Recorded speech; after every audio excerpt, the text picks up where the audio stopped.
नमस्कार दोस्तों, आप सभी का स्वागत है हमारे आज के बैंक निफ्टी के एनालिसिस सीरीज़ में।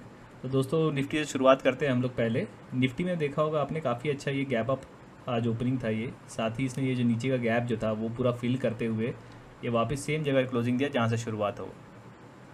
और आगे अगर आप 15 मिनट के टाइम फ्रेम पे आप देखोगे तो आप देखोगे 200 मूविंग एवरेज के आसपास में आ करके यहाँ क्लोजिंग दिया है। ये 200 मूविंग एवरेज है, ये जो रेड लाइन है वहाँ पे आके क्लोजिंग दी है। तो ये भी एक इम्पॉर्टेंट जोन बनता है इसके देखने के लिए।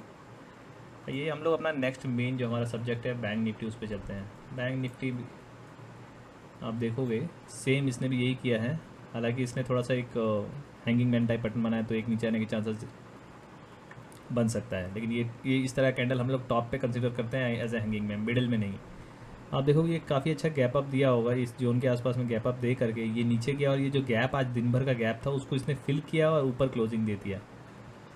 अब मेन बात तो ये है, इसमें कल हमारी फिर निफ्टी की एक्सपायरी है, तो मैं आपको यहाँ दिखाता हूँ इसका पैटर्न। देखिए बजाज फाइनेंस यहाँ पे एक सपोर्ट जो ये इसका जोन का सपोर्ट था उसको तोड़ करके ये इसने एक राउंडिंग बॉटम बनाया, साथ ही में ये एक हैंडल बनाया। ये आप देखोगे तो ये कप एंड हैंडल पैटर्न दिख रहा है और इसका ब्रेकआउट आया है, लेकिन हमें उतना वॉल्यूम नहीं मिला। जिस वॉल्यूम के साथ ये ऊपर गया है उस वॉल्यूम के साथ यहाँ हमें वो कंसंट्रेशन मिला। हालांकि थोड़ा सा और वॉल्यूम यहाँ अगर मिलता तो हम लोग कंसिडर कर सकते हैं। हालांकि फिर भी आज का जो कैंडल है वो एक बुलिश कैंडल हम लोग मान सकते हैं। गैप अप ओपन हुआ, शायद ही open is equal to low, इस तरह कैंडल काफ़ी बुलिश होता है और साथ ही ये ऊपर जाके क्लोजिंग दिया, तो हो सकता है हमें एक मूव यहाँ तक का कल का मिल जाए, यहाँ तक का मिल जाए और नीचे में इस जोन का मूव तक रह सकता है मैक्सिमम। ये गैप फिल करेगा, गैप फिल करने आता है तो जिनको कल फिर Nifty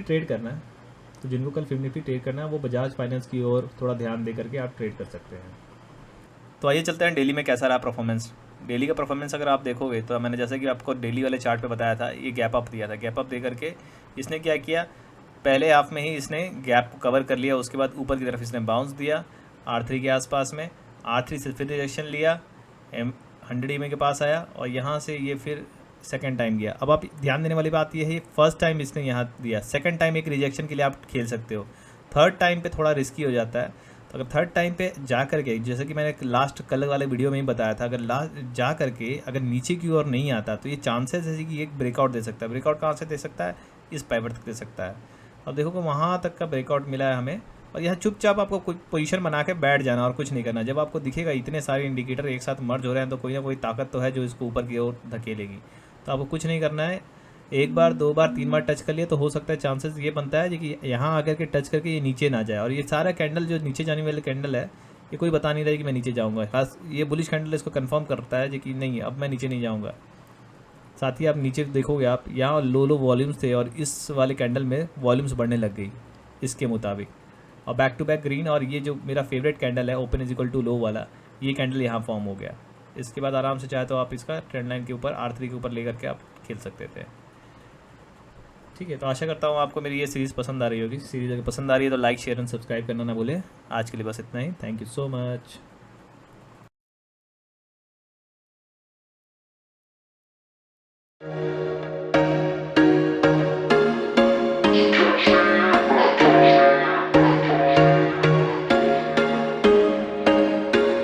There was once a day that I would pray for you. I'd go and misbehave just so you'd notice too. Sneaking